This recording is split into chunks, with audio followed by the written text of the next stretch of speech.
Paris is the most enchanting city on earth. It's a city for lovers, poets, artists, and scholars. It's a city for romantics and cynics, for work and for play. Today we're visiting some of Paris's most iconic attractions, including the Eiffel Tower, the Louvre, Notre Dame, Sacre-Coeur, and many more. So grab a bottle of wine, sit back, and relax, because today on Tyler Travels TV, we're in Paris.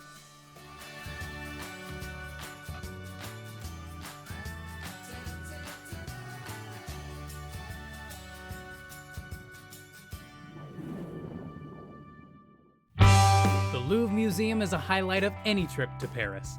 Your museum pass will let you in, and it will let you bypass that famously long line. The Louvre Museum is massive, covering an area over 650,000 square feet.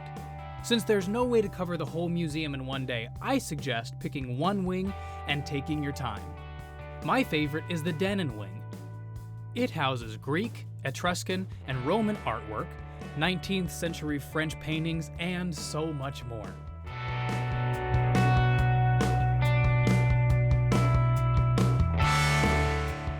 While it may be the busiest wing, for most people who are visiting for one day, it has the most do-not-miss attractions, including the Venus de Milo, Winged Victory, which dates back to the 2nd century BC, and that most famous painting of paintings, the Mona Lisa. While it's smaller than most people realize, tourists continue to flock to take their selfie with La Joconde. The paintings Liberty Leading the People and The Coronation of Napoleon also warrant a thorough examination. And don't worry that you won't see everything. Just think of it as an excuse to come back soon. Notre Dame, or Our Lady, is one of the quintessential landmarks of Paris. This Gothic masterpiece was started in the 12th century and took 200 years to finish.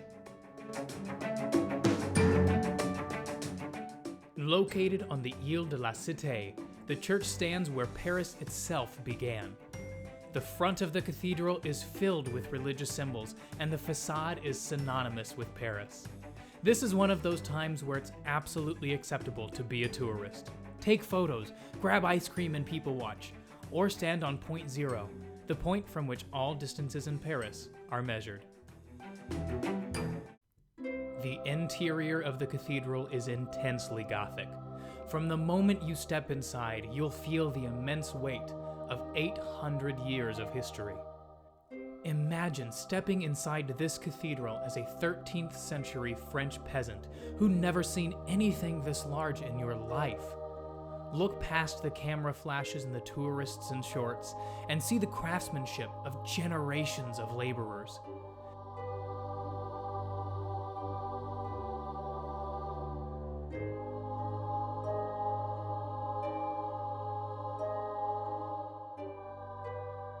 Step to the side and light a candle.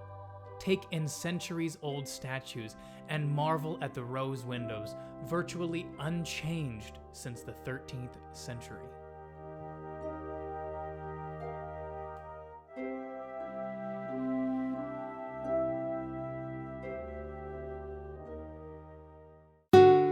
On the south side of the cathedral, you'll get a great view of the flying buttresses, arms that jut out from the side of the church that prevent the walls from buckling, and the art that is seamlessly incorporated into the architecture.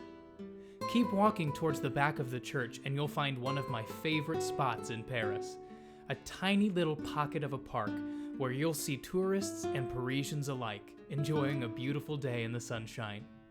Grab a seat on a park bench and take a moment to relax. If you're lucky, you may even have a little entertainment.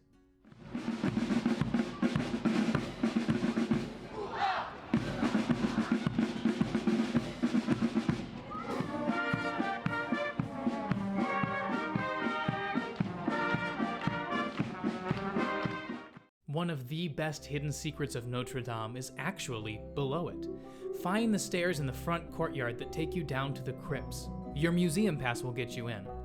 This small museum takes visitors back in time and displays architectural remains from the ancient city of Paris. You'll see how for 2,000 years this city has been continuously reconstructing itself. Imagine crowded Parisians hustling about these ancient streets and living in these stone walls. Complete with overlays from different time periods and modern interactive technology, this small museum is sure to be a haunting and memorable attraction for anyone who visits.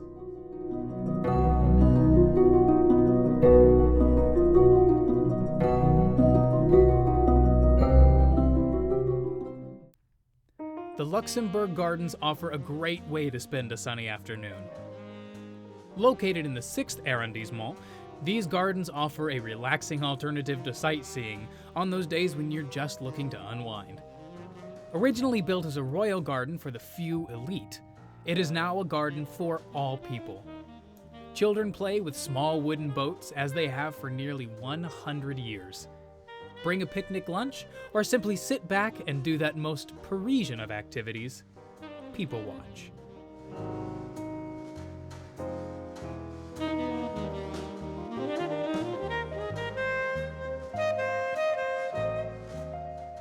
The Luxembourg Palace, located at the northern end of the gardens, is the current home to the French Senate. The Palace of Versailles, a hunting lodge turned royal accommodation. It houses secrets, history, and breathtaking beauty in its walls. From the royal bedchamber to Marie Antoinette's humble hamlet. It's truly history worth exploring.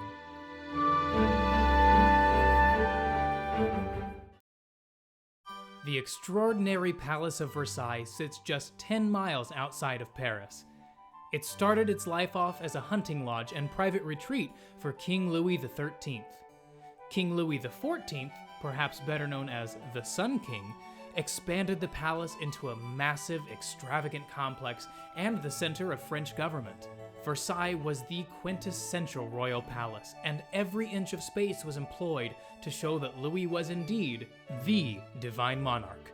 Louis brought the country together under his rule. He made France the European superpower of the day, complete with a strong military and booming economy, and Versailles was designed specifically to honor him. Here, Venus reminds those below that love ruled at Versailles. You'll follow a crowd through a series of opulent rooms with unique paintings, sculptures, and intricately designed furniture in every one. The famous Hall of Mirrors was a unique show of wealth and power. Mirrors were one of the biggest luxuries of the day, and so naturally, Louis had over 350. The grounds of Versailles are equally impressive. With expansive views and lush gardens, exploring the grounds is a must when visiting. Fountains run on the weekends, but crowd levels are often higher as well. The Apollo Basin shows the sun god rising across the sky, bringing with him the day.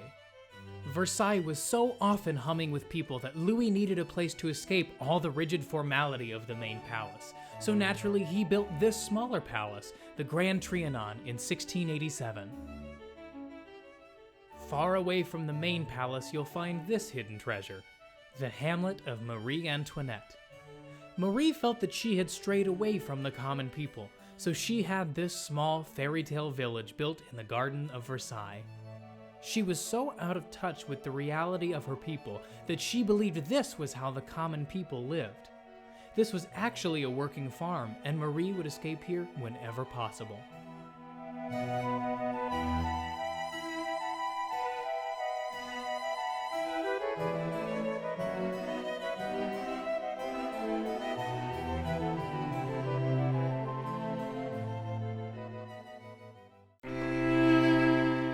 Versailles was built to honor the King of France, but these days, the palace honors the people of France.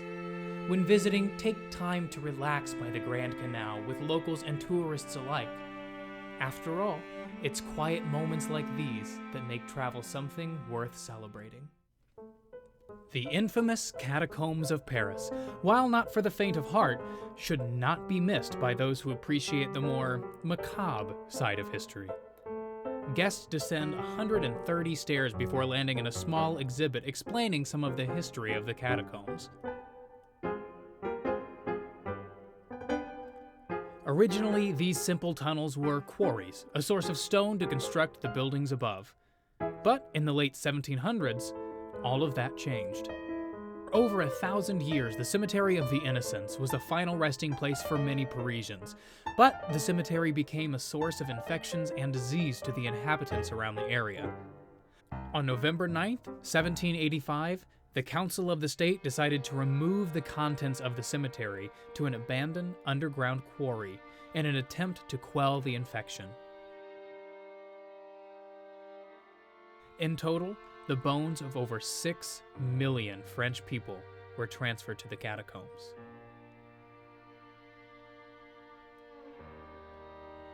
It's hard to believe that not long ago, these were humans, just like you and I. Walking, talking, feeling humans. There are few experiences in this world more humbling.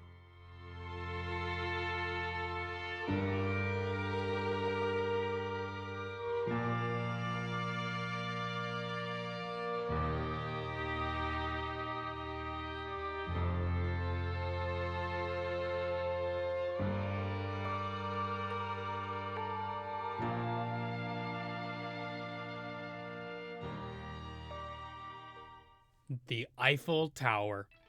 What could I possibly say about the Eiffel Tower that hasn't been said thousands of times before? All I will say is this. Yes, it's a tourist trap, but it's a magnificent one. It's quintessential Paris, and no trip to Paris is complete without a visit. Be a tourist. After all, you are a tourist. Go and gawk. Bring a bottle of wine, some cheese, wear a beret, and sit with all the foreigners in front of the Eiffel Tower. Go on, no one will judge you. And even if they do, you don't want to be friends with them anyway.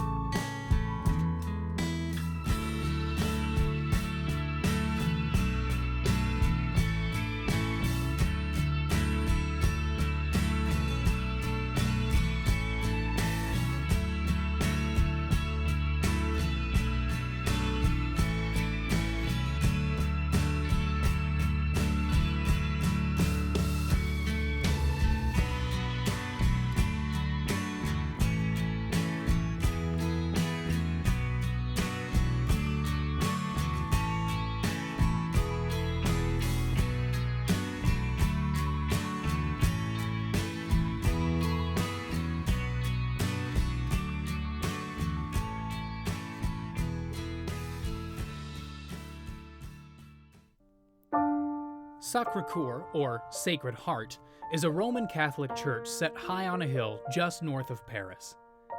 Recognizable by its white stone and distinctive 3 domes, the basilica is the highest point in Paris. Because of its proximity to the city and because of its high altitude, Sacre-Coeur offers some of the most breathtaking views of the skyline of Paris. Tourists and locals alike crowd the steps of Sacre-Coeur and watch the sun go down, while the city, living up to its name as the City of Light, begins to glow.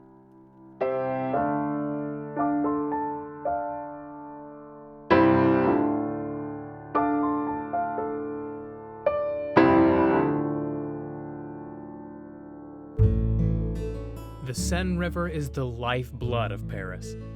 Paris itself began along the Seine, and the city has had a love affair with this waterway ever since.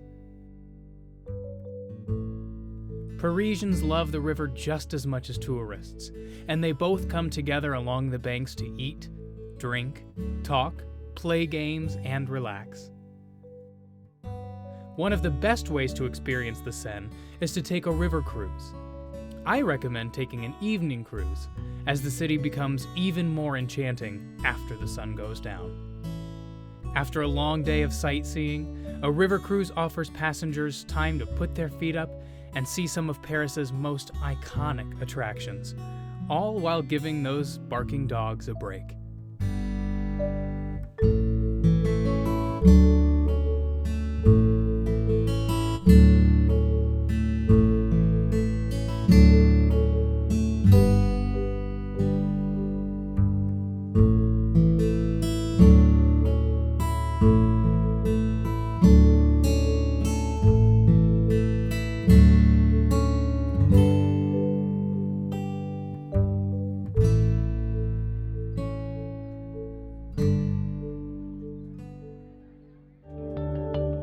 Paris is one of the most amazing cities on Earth. Thousands of years of history have culminated in the creation of this timeless metropolis. Paris has so much to offer that no video could ever do it justice. That's why you must make your way to the most enchanting city of light.